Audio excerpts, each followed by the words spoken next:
Hello and welcome to the Varietal Show. My name is Rory and you're watching Varietal Literature YouTube page. Varietal Literature is a group of writers from Vancouver who like having fun with narrative. And I'm one of those. And what we're going to do tonight is an experiment. And what that experiment is going to be is me to see if anybody cares that much about prose. So that might sound weird to say because when you think of writing, you think of prose. Hello, Suki. But the truth of it is that, well, okay, I will give a little bit of backstory on this in a minute, but here's the gist of what we're doing. We're going to get some pictures, like stock landscape photos or even maybe some randomized weirder ones. And then we're going to try and make prose out of them, kind of the way Bob Ross makes a landscape painting. And as we go through it, hello, Jenna. It's good to see you again. As we go through it, I'm just going to try and create a little block of descriptive text. And while we do it, I'm going to try and talk to you about like things I think of as a writer when I put that together and mistakes I see people make when they're new writers and whatever else. It's not really what we typically do here, which is why it's a bit of an experiment. Normally we do something a little silly, story building. Hello, GS. But what we're going to do tonight is we're going to kind of look at prose and how you can do a little vignette or a scene.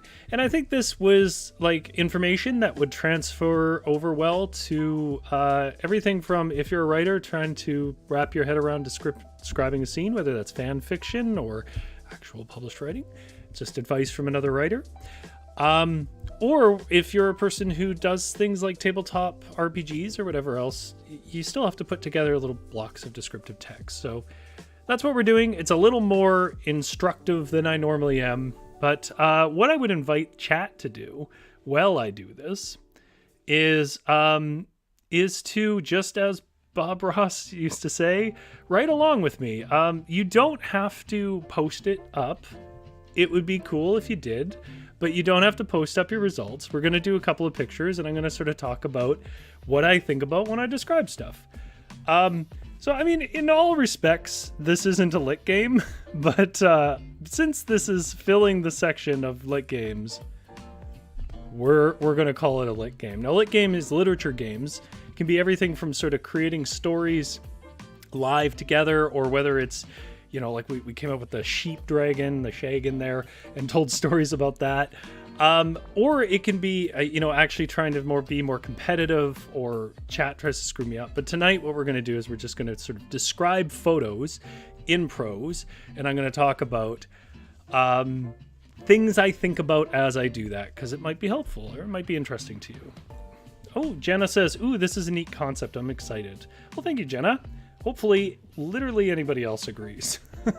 If people do, I'll do this again. It's obviously aiming more for a chill stream feel than the silliness and higher energy that we normally do. It's not the only thing I would ever do, but if we wanted to do this like once a month or something, if it went well, I'm willing to do that. Okay, so no reason to waste any more time. The place I'm writing here, I call it Bob Ross but writing because I just didn't want a clickbaity title. We have like a true randomizer here where I can generate a bunch of random pictures. The problem with this, and it's not a minor problem, the problem with this is that if I want to make them any bigger, I basically can't. And it would be hard for you guys to see. Now, the other option is to literally search out, sort of using vague terms on, I'm on Unsplash, which is free stuff. So I'm actually going to use this for now. We'll just sort of, we'll say, put it right there. I know this is a little bit weird. We're going to say that the one in the top corner here, GS says Hemingway, but painting. The one in the top corner here with the hot air balloons over the canyons, we'll say that's number 1. Number 2 is the cabin on the lake. Number 3 is the road in the desert. And number 4 is the purple lake. So I'm gonna say there that everybody can make a vote for 1, 2, 3, or 4. So 1, balloons. I'm gonna put this in the chat so people don't lose track. 2, cabin. 3, street. And 4, purple lake. All right, guys. Oh, Big Drew's here. Hello. It's good to see you. Give us a vote. What picture should we start with? What do you want to turn into prose? 1, 2, 3, or 4 here. And once we get a decision, we'll jump into it. Big Drew says baboons. We could look up baboons. We certainly don't have to only do landscape. I would just like our first one to be landscape. Yeah. So I'll tell you sort of the first thing that is true of all art, including a painting. And that is, there has to be like narrative to it. So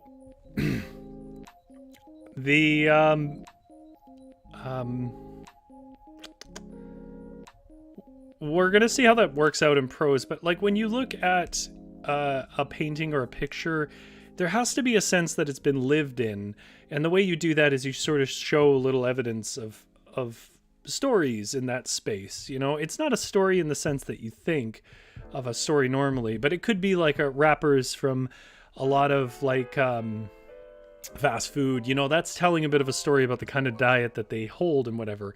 So like even when you're doing just drawings or backgrounds or whatever else, there has to be kind of a narrative sense to it. And we're going to see that in our description, that unfortunately or fortunately, it doesn't really work to just do a block of straight descriptive text. But exactly how you use narrative to describe something coherently is a little odd. Okay, so I see majority votes for 4, which is the purple lake. So let's zoom in on that one. I'm actually going to give this its own window, which unfortunately is not the quickest process, but it's also not the slowest. There we go. Okay. Now, can I make this a little more centered?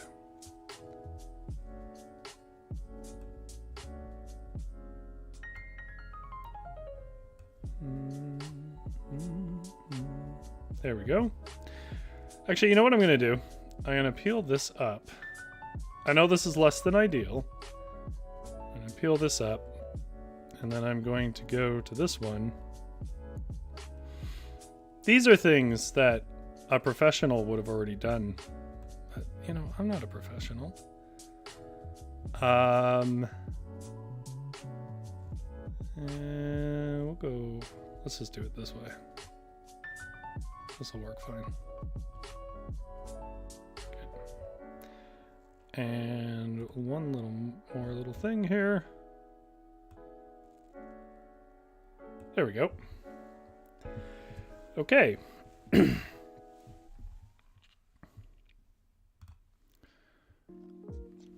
Now we can kind of split it. So we'll start with, I guess, Violet Lake. Big Drew says the lake doesn't look lived in though, unless we're doing prose about a lagoon monster type creature. No, it doesn't look lived in. So let me explain what I mean by there has to be a narrative. One of my all-time favorite landscape descriptions comes from The Great Gatsby. And the way that he chose to describe this sweeping backyard out into the water of not his house, but the one across the lake. I forget the name of the guy who owns it, but is he puts you in the viewpoint of the wind. He doesn't say like you are the wind. He talks about how the wind moves over the grass, over the hedges, down to disturb the water. And what that does, and I realize when we're talking about writing, this makes this all very abstract. What that does is gives something for people to hang on to. If I just put a bunch of adjectives and nouns together and no tying theme or idea to it, to this patch of description, then people lose track. So when I say narrative, I don't mean it's nice to have a little bit of a story, but I don't mean that kind of narrative. What I mean is like a cohesive center line that all these descriptions bounce off of. Think of it like a tree, right? So you have a big tree, and then you have these little branches that come off, sometimes quite far. But at the end of the day, if you try to remember where you are, you can see how they all connect back to the tree. So how do we do that?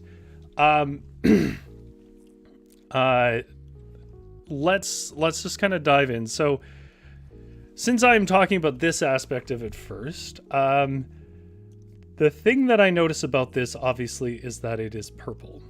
So the kind of tying factor, I would say, is the color of the sky draping itself across the land.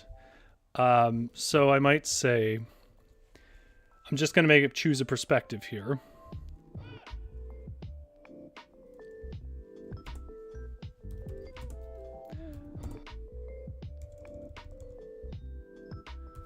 Sat by the lake under a violet sky.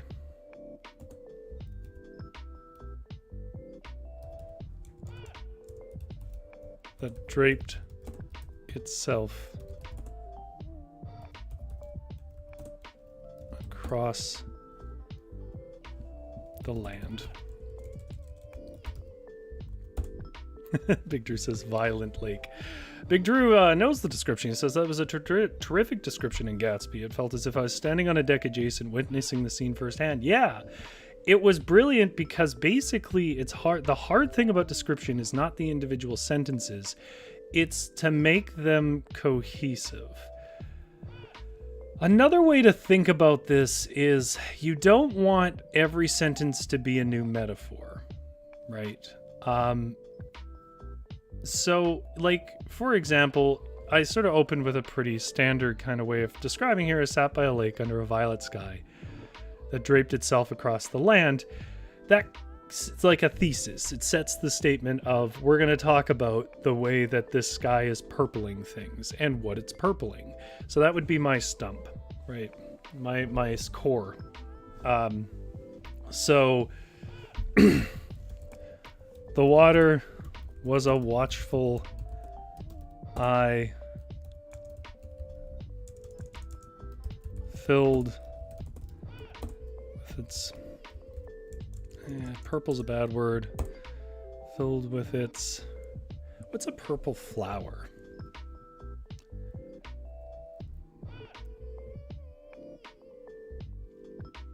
It just occurs to me I really don't know a distinctly purple flower. I guess jasmine? Filled with its jasmine tones.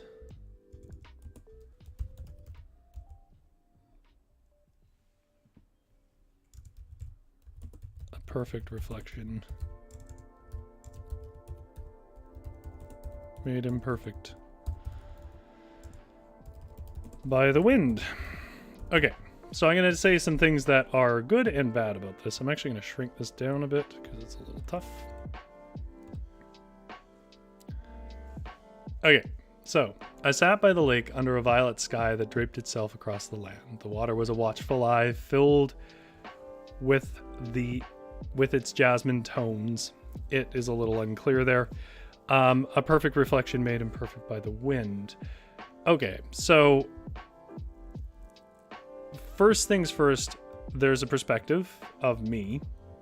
There basically always has to be a perspective. Though there's lots you can choose from, but you got to stay consistent. We have the color of the sky, and we have the fact that the whole land is colored by it. Now, I wouldn't say that this is an ideal second sentence, but it does demonstrate some stuff. So the water was a watchful eye, filled with its jasmine tones. Filled with the... I mean, I know what I would like to say, but it's a little too poetic. So we'll just say skies. I don't like that sky is there twice, but whatever. A perfect reflection made imperfect by the wind. So, again, keeping with this idea of branches, we're talking about how the lake is turned purple. And while we're on the topic of you can think of it almost like mind maps. While we're on the topic of the lake, we can get out to the point where we talk about how the wind affects the lake. But here's where people can get lost. If I then wander into, let's start talking about how wind affects things, and then as the wind is affecting things, ruffling trees and whatever else, I start walking into another sort of metaphor or feature of the environment and building on it. It's fun as a writer. It's confusing for a reader on the whole. I mean, poetry does stuff like that and experimental stuff, and there's no rules. It's all guidelines. But the point here is that I don't want to start mixing my metaphors. So I've put in now, and I'm kind of doing that here, draped makes it like a metaphor of silk or a sheet or a blanket or a veil or something on the land. Eye is a different kind of metaphor, like eye is a part of a face. It's not a linen. I know this is all weird stuff, but it's stuff that people pick up on a subconscious level. So that's why I don't really like the water was a watchful eye. So, oh, I see Big Drew has one. The clouds were enrobed in a cloak of violet. I like the use of clouds here. Lake Lilac laid below, as if it were moved from heaven by God itself. I like that. That's very beautiful, Big Drew. And I like that, you pick, again, sort of a focal point, and then you draw from it. But again, the key is always, and you have done well here, the key is always, you don't want to keep meandering out. You don't want your branch from your stump to be like 10 miles long. So for that reason, I want to go back to my stump here. I sat by the lake under a violet sky that draped itself across the land. The water was a watchful eye filled with the sky's jasmine tones, a perfect reflection made imperfect by the wind. Actually, you know what I could do that draws it back to linen? Perfect reflection wrinkled by the wind.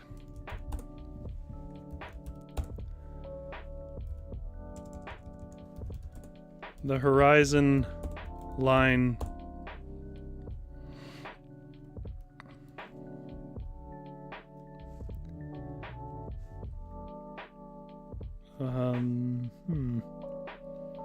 How do you get purple and brown?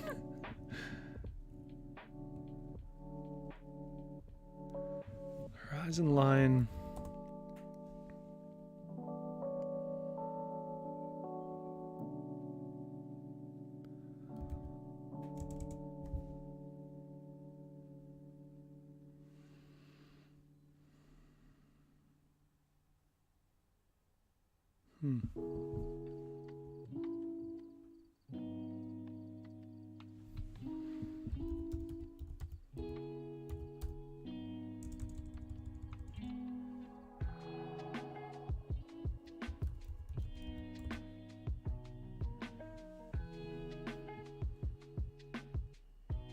Sorry, I'm just thinking about that line for a second. There's 100 ways to describe a mountain range, and I'm disliking all of them.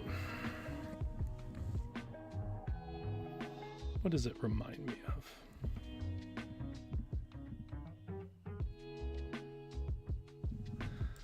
How about the horizon line was ruptured?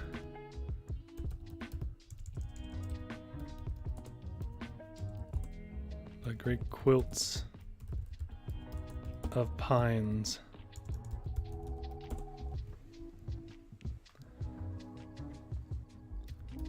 Stained in light.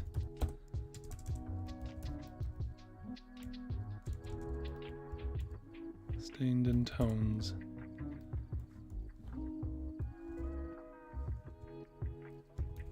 I see lots of people are talking about plum Stained in tones of dusky plum.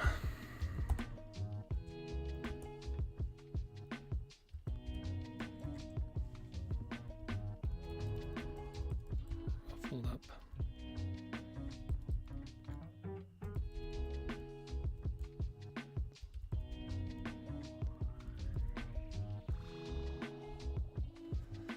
It's not the best sentence I've ever written.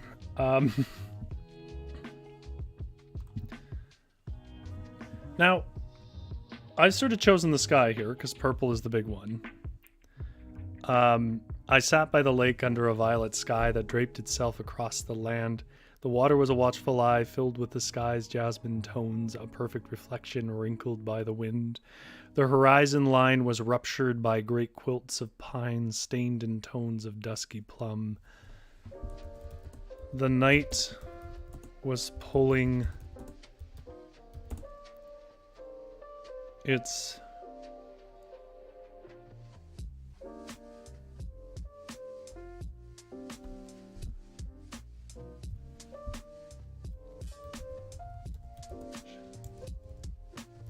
sheets in tight.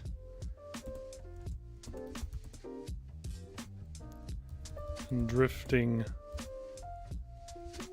off into a chilled night. Just rhyme at the end. It's a bad move in this.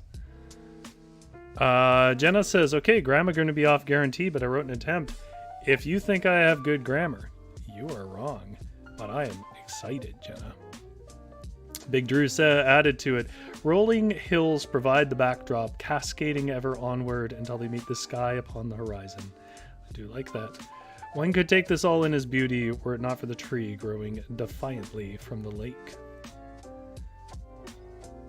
Jenna says, a certain kind of stillness encompassed the banks of the old lake as the sun, now sunken low, colored the sky in violet hues.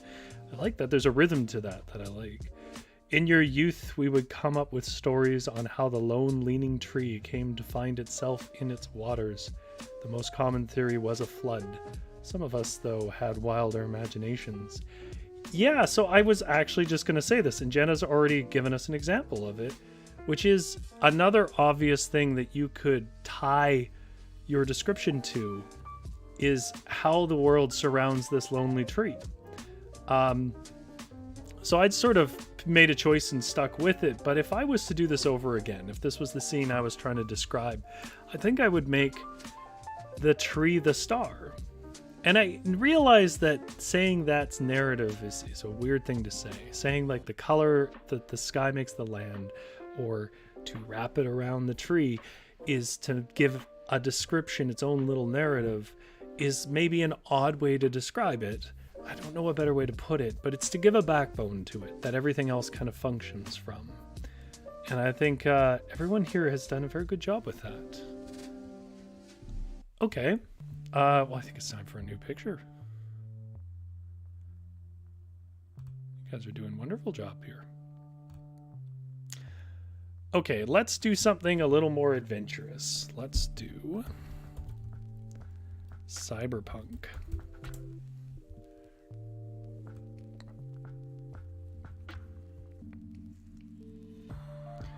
Now, the thing about cyberpunk is it's all going to be purple.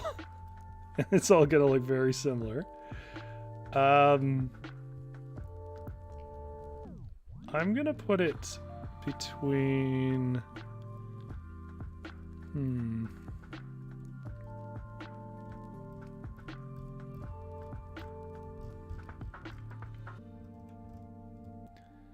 Let's do it between these two. The top one is number 1, the bottom one is number 2. It's sort of a hallway shop area that goes out towards the street. And the one above it is a kind of highlighted street. Not truly cyberpunk, but very cyberpunk-esque.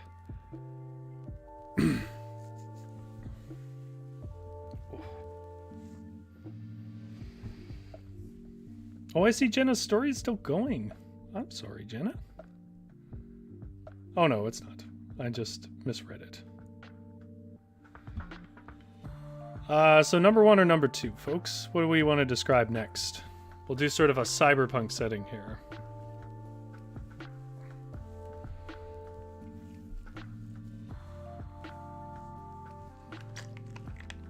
I'll tell you something that's kind of key about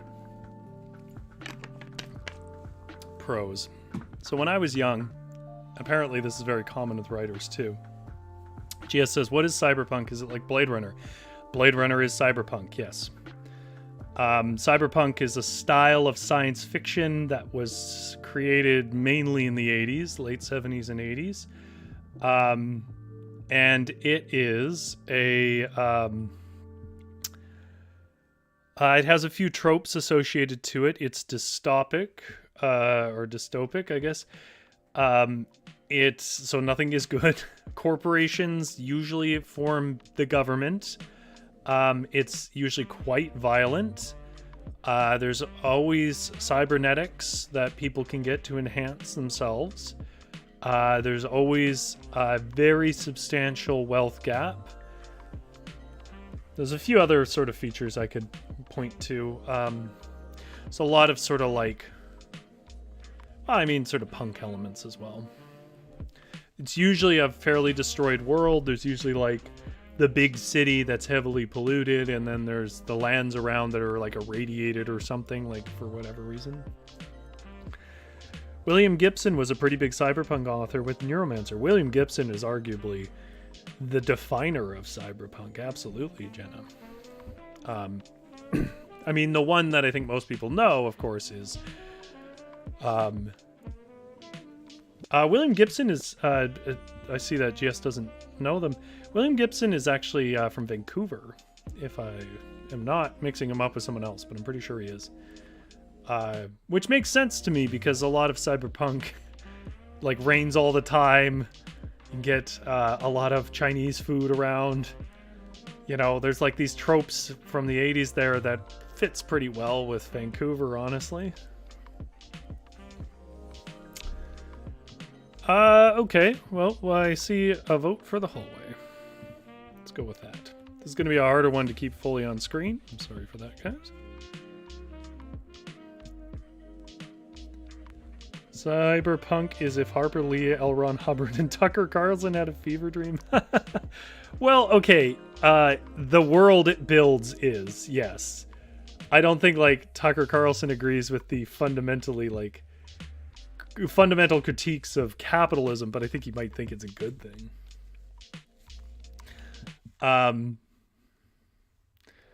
Yeah, it is fundamentally a critique of capitalism, to be honest. You can't do cyberpunk and be like keen on capitalism. It doesn't make any sense. Okay, the hall. Okay, so the other thing that I'll mention on that idea of like you need to have a core to your description is one of the easiest cores is to tie it to actions of a character. So we'll just call this more generally the hall to the street. So we'll try with this one, thinking about describing things in reflection to the actions of a character, which allows us to be more dynamic. Now, here's what I mean by that.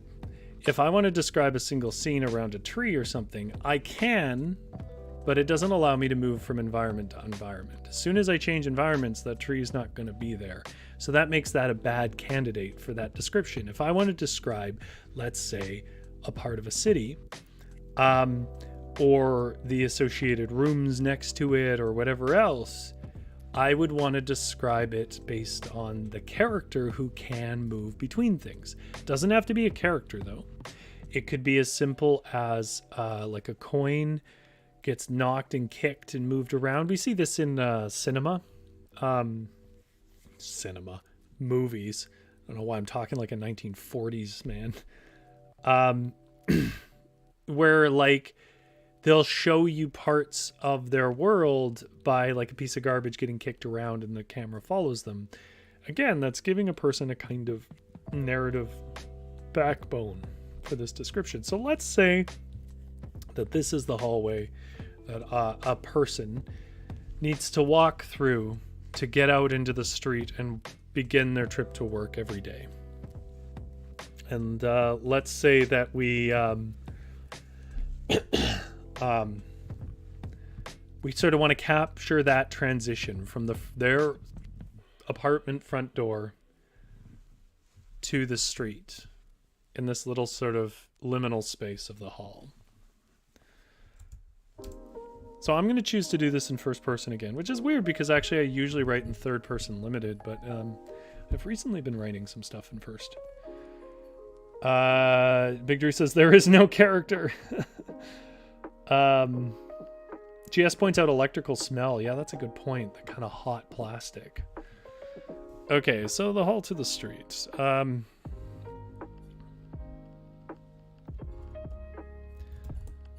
So one of the things, if you're trying to describe a world that is not this one, which is what we are doing here with Cyberpunk, is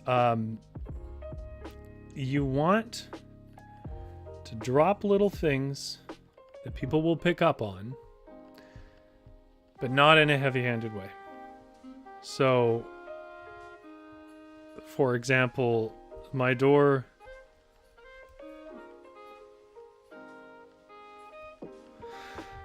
clicked shut, and the card lock flipped to red.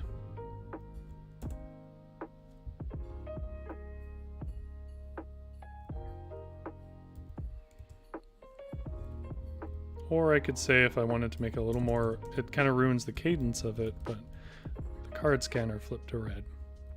Cadence is a hard thing to teach, I gotta be honest, but it's a real thing. GS says that would be some cool apartment hallway. Well, in Cyberpunk worlds, it's like a ton of advertising that gives everything cool lights.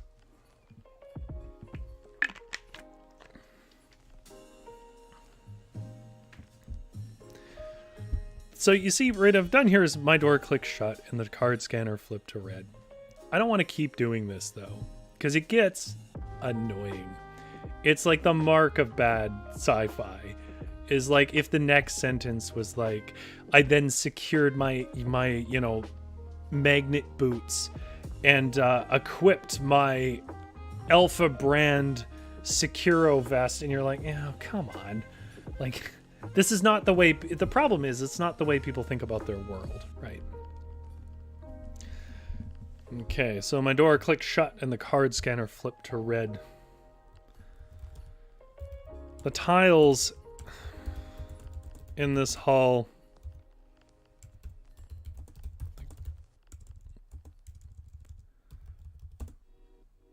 were a color I didn't were lilac in the neon lights.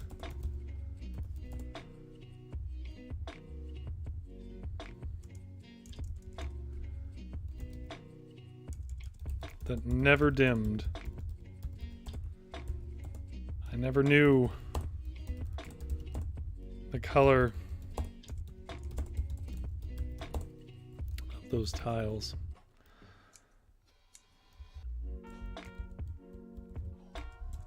Let's do this another way. I realized I didn't know. Let's put them in this present tense. I didn't know the color of those tiles without the lights. I knew how they grew slick.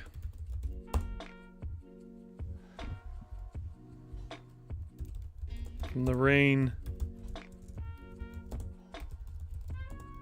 running out from under the door. Don't like two froms.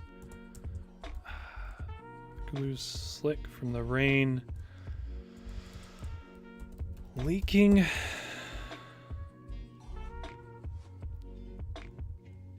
through the door sill. The busted door sill. I knew the sound they made under my high heels. But their true color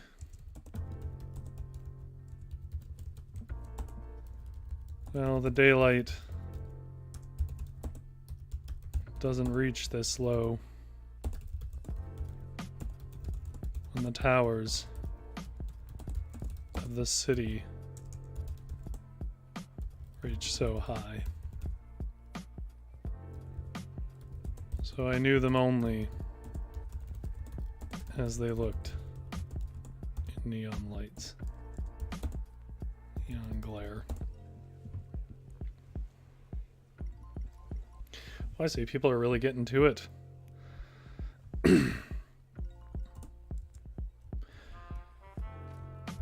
There was a strange little hallway. One with clear glass doors.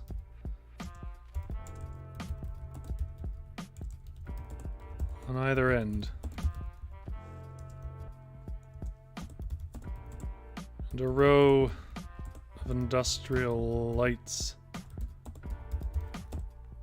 hung from rotten beams.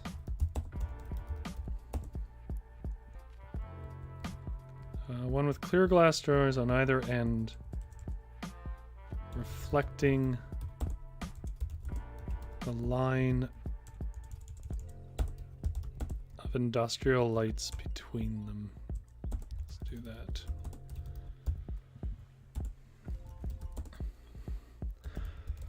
The rotting beams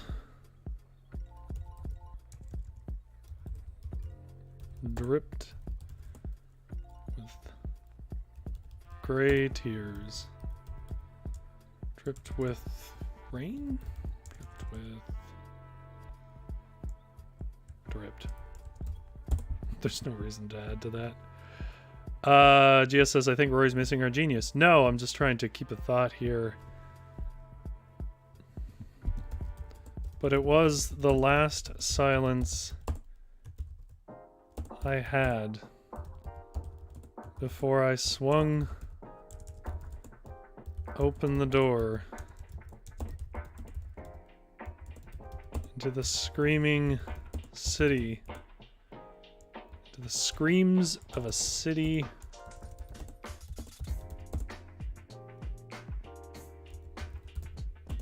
built of servos and death.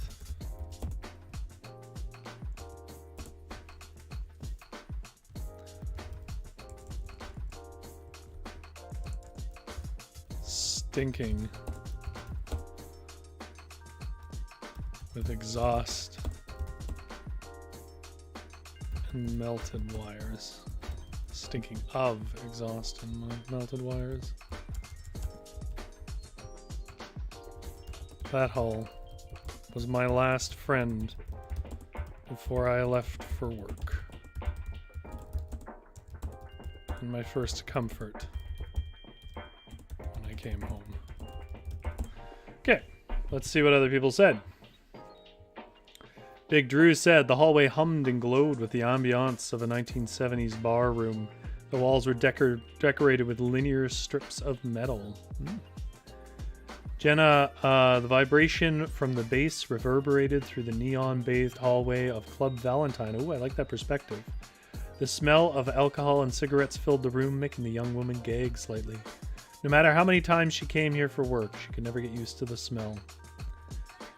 Big Drew then added, this hall would be stormed regularly by Gregor and Lorok, sometimes in heated fits of passion, but more commonly draped in armor as they braved the post-apocalyptic hellscape beyond the room. Look at all the cool stuff that you guys have come up with.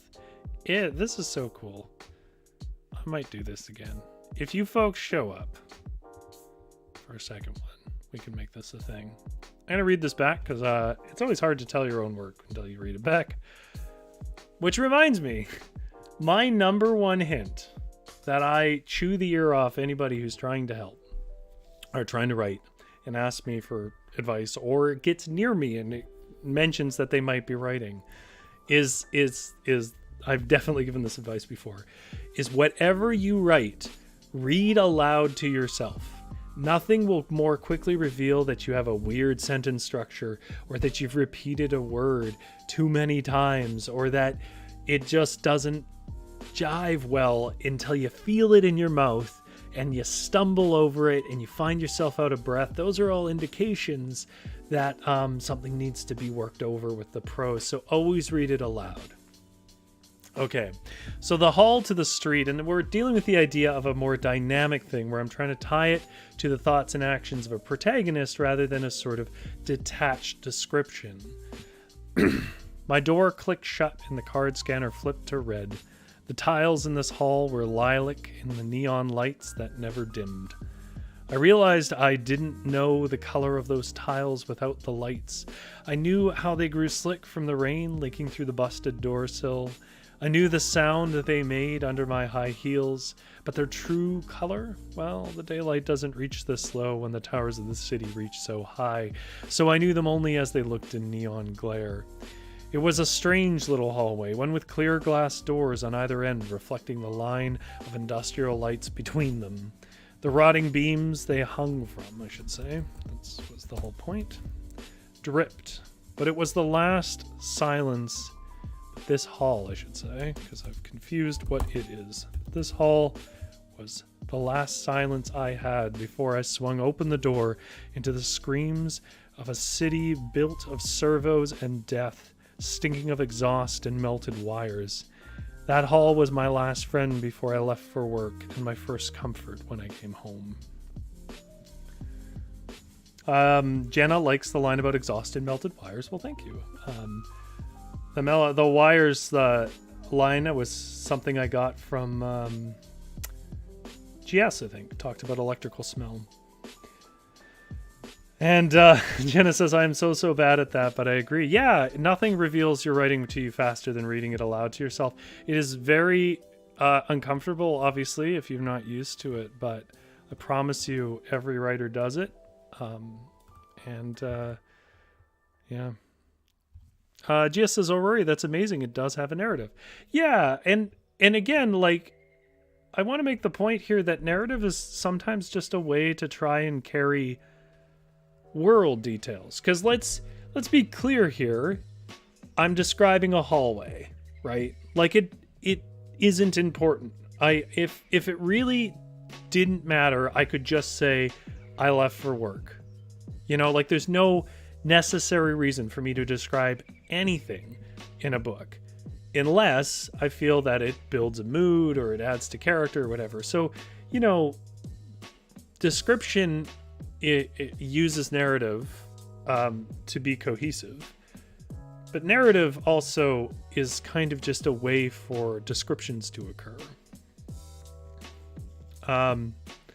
Jenna says, totally agree. Seriously awesome work. Well, thank you. Big Drew says, I'm really enjoying this. I hope you don't mind my joining in and exercising my own creativity. Big Drew, you must have missed the intro. That is exactly the point. We're Bob Ross in this. You're supposed to be painting your own pictures, and the fact that everyone's doing it is wonderful. Never in my life did I think people would actually post their own work, and I am so proud of you guys for doing it. I think we have enough time for one more. So let's pull this down. I'm going to drink a little bit of water. If you guys have like a theme in mind that I should look for stock photos, let me know. You have a couple of seconds here to let me know.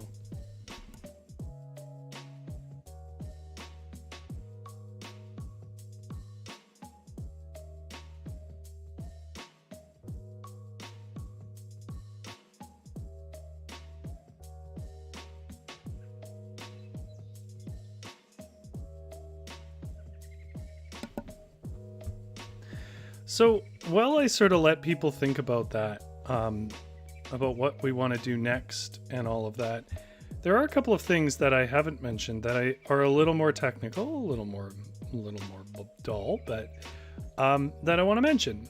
Cadence is the rhythm of words, and it, like I said, it's the hardest thing to describe. And it isn't like a technical exercise.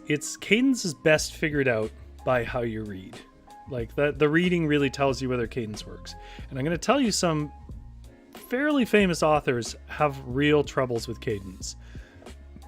The one that comes to mind for me that surprised me because I'd seen the movies and stuff first and had been given some pretty high opinions of it, is actually Harry Potter has some real problems with cadence.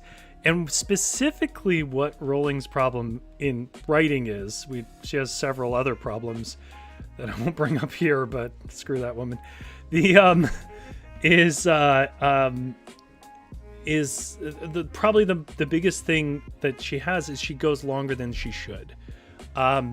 So for example, my door, let's take a sentence here and ruin it.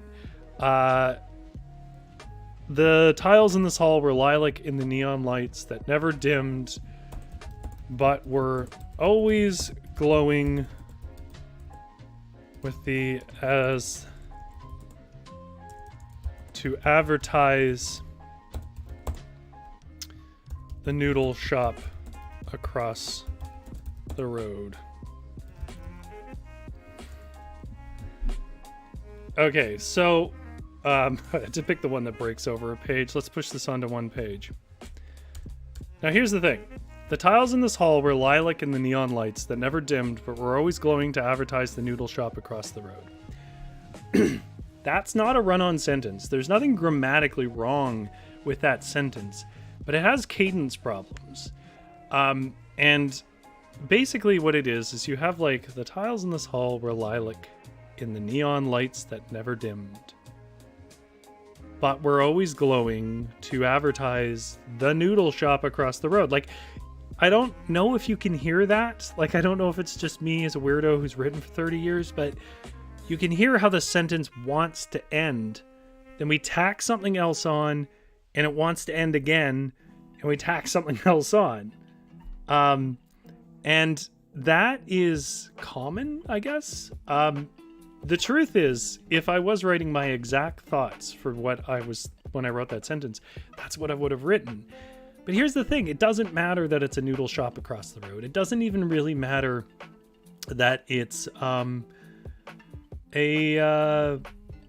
neon light for advertising. I mean, that's generally implied. Why else does a person buy a neon light? I don't need any of that. I just need to say the neon lights that never dimmed. And even if a person, I ask myself sometimes, like, if they misinterpret that, if they think that's not an advertisement, that's just in the room, does that really harm the meaning of it in any serious way? No. Then sort of trust your audience to figure it out. Oh my, okay. There's many things. I need to get off my blabby horse here. Okay, so Big Drew says high fives all around. Here, that 3, 2, 1, hit your monitor. Big Drew says look for a holiday scene, look for something cheesy campy. Jenna says we could do folk horror or the ocean. That's true.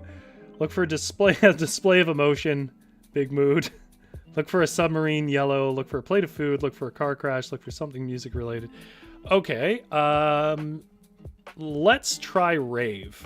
Since you said music related, let's see. Like raves, there's lots of ways you can go with a rave. There's more to describe than you might want. Let's pull this down.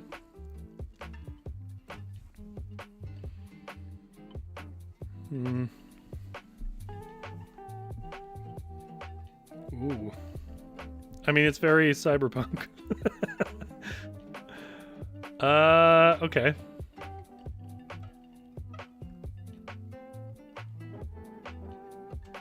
Here, I'll go, we'll go, the one on the left is number 1, with the blue lights and all the disco balls. And the one on the right, that looks a little more candid, we'll say is number 2. So number 1 or number 2, chat? What do we want to finish out with?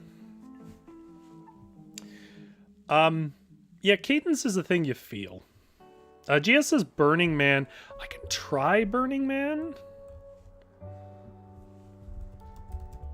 I might just come back to this one though. Yeah. See, the problem with Burning Man, as cool as it is, like with its little art pieces, is it's actually just in a desert of caustic sand.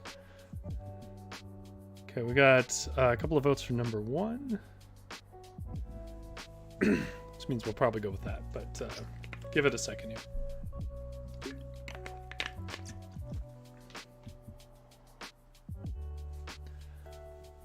One of the big things that I'll say marks out professional writers from people who are starting out or haven't done it as much is over description. You know, one of the reasons why that I've focused so much on the idea of a narrative is it helps guide you to what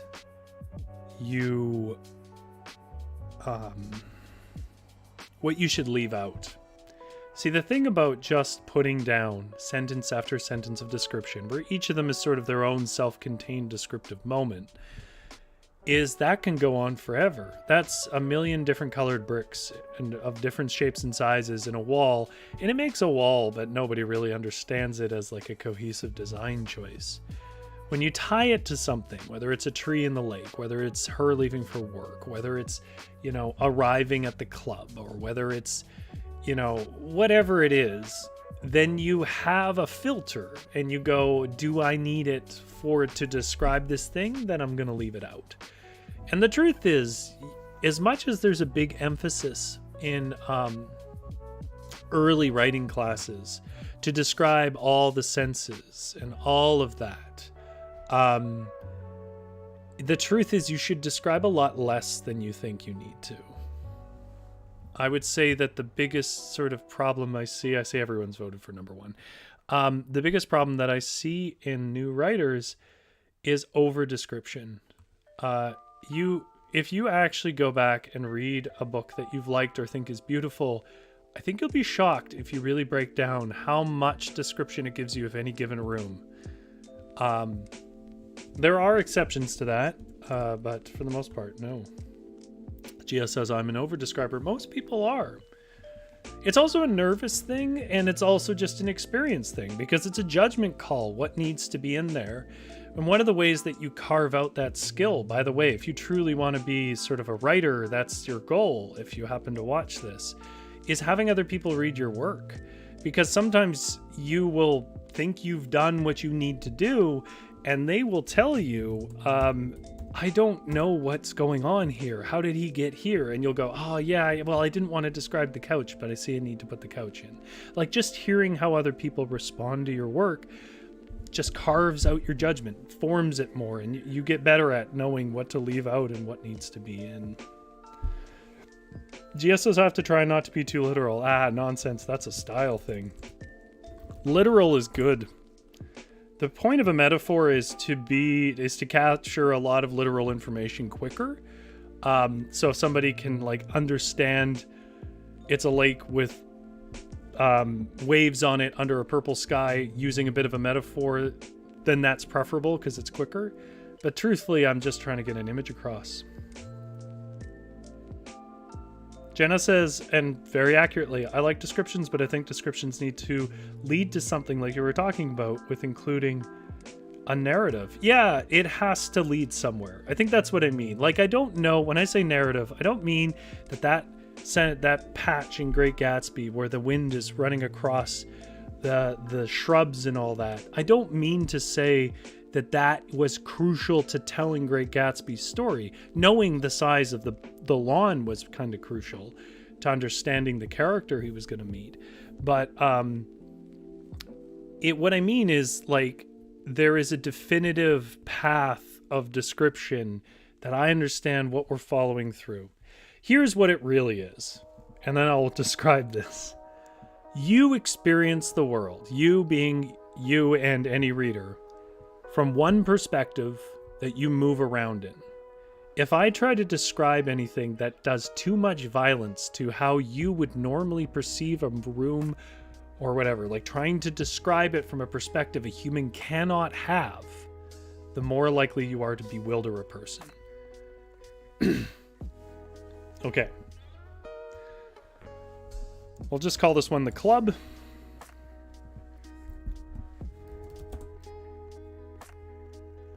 The room was a boiling sea of silhouettes that steamed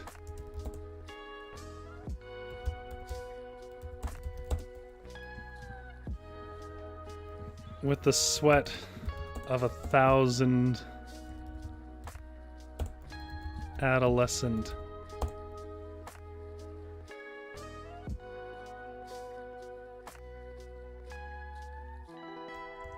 Steam with the sweat of adolescent exuberance, let's say.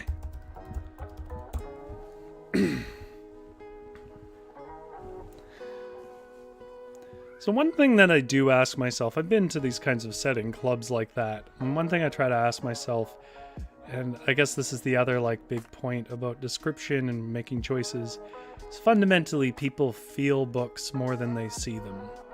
I'm going to say that again because that's really important. People feel books more than they see them. It's why when you try to describe a fist fight, it doesn't have much impact to a person, but when you describe an argument between people in a book, that hits heavier. People feel books, they don't really see them very well. Yes, there are images that they call up, and yes, you do need to describe that, but fundamentally your descriptions are always going to be wrapped around the idea of capturing the feeling of being there. And for me, these are thoughts that I've had being in that room.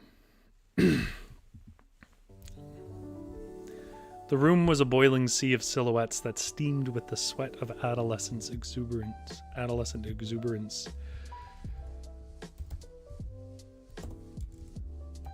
The guiding hands of the DJ commanded them like Abraham before us.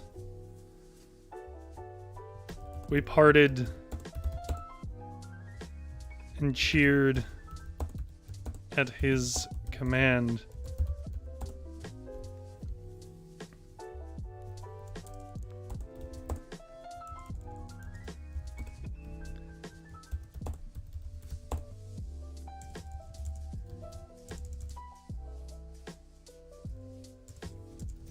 When he swung to the left, as did so our tides turned.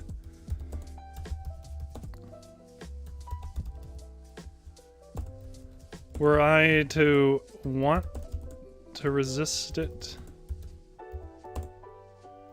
it wouldn't. The sea would have turned me all the same.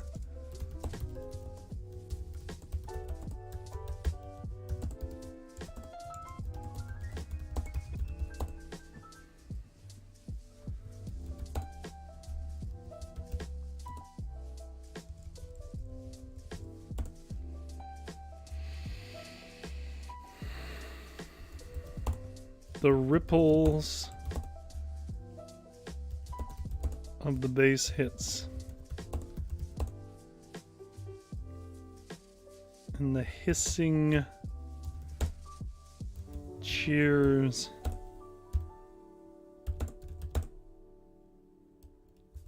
of the highs were all on command from the man in the booth. Not the best sentence I've ever written there, but whatever. I'll move on. I don't want to be here all night. We're almost at an hour.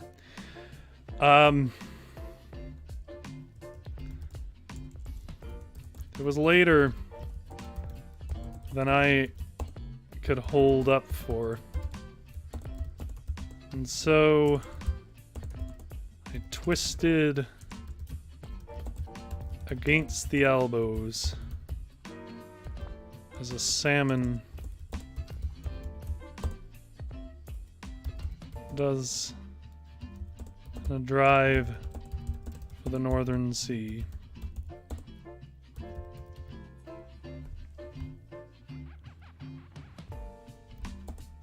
But I lost.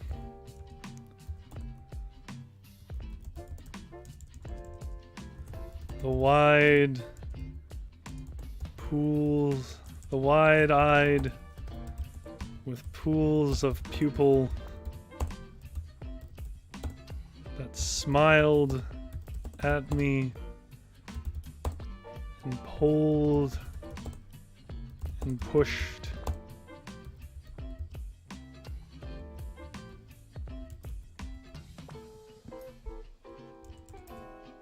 Drew me back into the riptide. And I thought,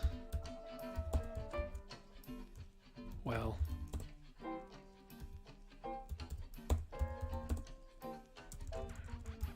who am I to fight the gravity of the room?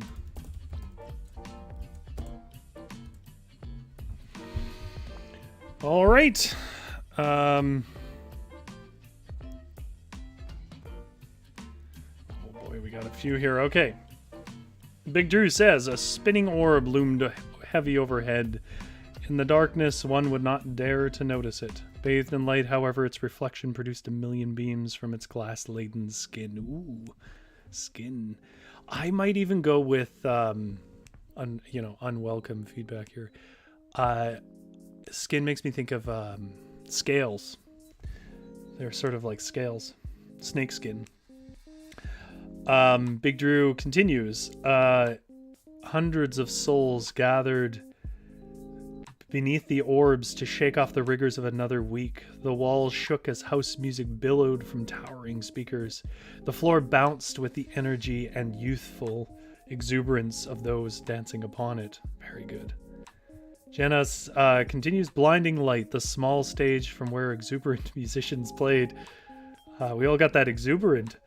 Nearly engulfed by the dancing bodies moving and swaying to their piper's song. Ooh, the piper is a great imagery. Yeah. Jenna says, I struggled with this one. Well, it doesn't show. And Big Drew goes again. A lone beam of light brings a frenzy to the room. Another beam soon joins it. Then another. The crowd impatiently waits for the bass to drop. Finally, at long last, the lights expire. The bass drops and the room erupts. If you've ever been there, I used to do medic work for club shows and stuff. And I remember I saw Bass Nectar, who, if you know Bass Nectar, bass is his thing. And Bass Nectar had 12 massive subwoofers, and when that thing dropped, because he's got some heavy drops, you could feel this concrete floor vibrate. Okay, so I'll read my own back. Actually, you know what I'll do? I'll read all three, because we gotta sort of do the people who skip ahead to read. Don't know if I could find these pictures again, but let me see if I can.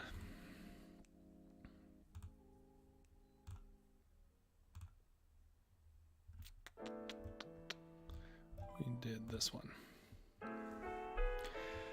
All right. For those of you who have skipped ahead in the video and are not watching this live, what we did today was Bob Ross butt writing, which means me and people in the chat all sort of wrote along together. I'm going to read you back my own. And if you want to see the stuff in the chat, well, hell, watch the whole video. So this one is the picture you see above it, Violet Lake, we called it. I sat by the lake under a violet sky that draped itself across the land. The water was a watchful eye filled with the sky's jasmine tones, a perfect reflection wrinkled by the wind. The horizon line was ruptured by great quilts of pine stained in tones of dusky plum. The night was pulling its sheets in tight and drifting off into a chilled night. Okay, and then the other one, let me pull up the picture that we had for it. Whoops. The next one we did was more cyberpunky. Whoops, I misspelled it.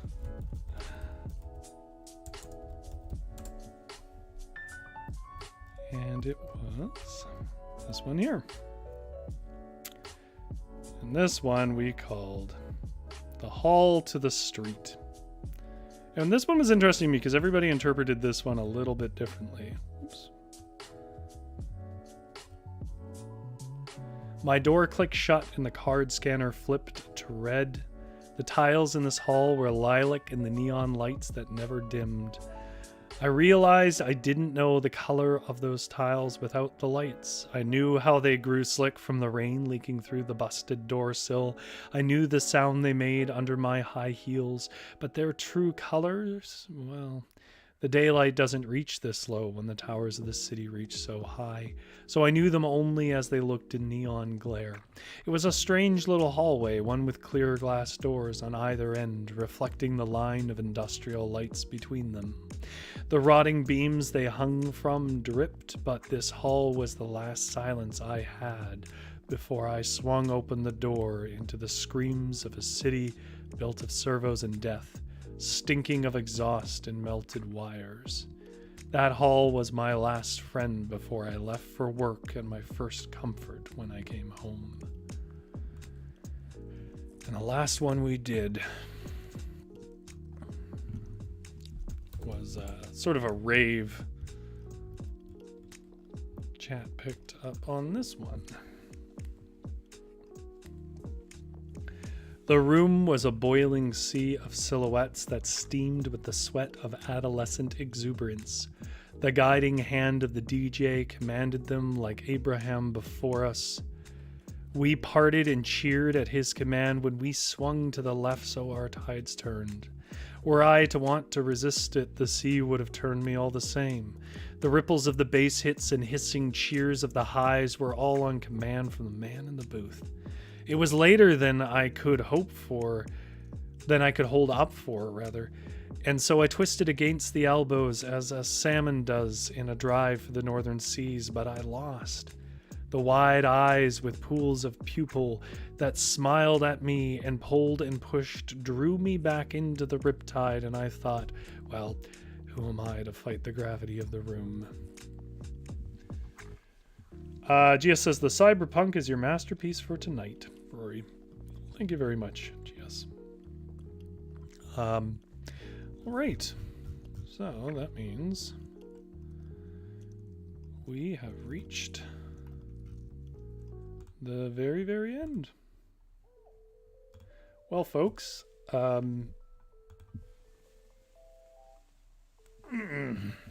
this has been a heck of a lot of fun. I'm really happy with how this went. I had no idea what to expect. I've sort of been trying a couple of different things, and I'll probably keep trying a few things because somebody gave me some good advice. Not directly, they don't know me. They was just watching some videos about it. That basically said, you know, when you're small time, that's the time to try stuff and see what people like. So if people like this and you want to sort of ride along with me in a Bob Ross style, we'll do it again sometime. And of course, if there's anything else you guys want me to try out, welcome to try it.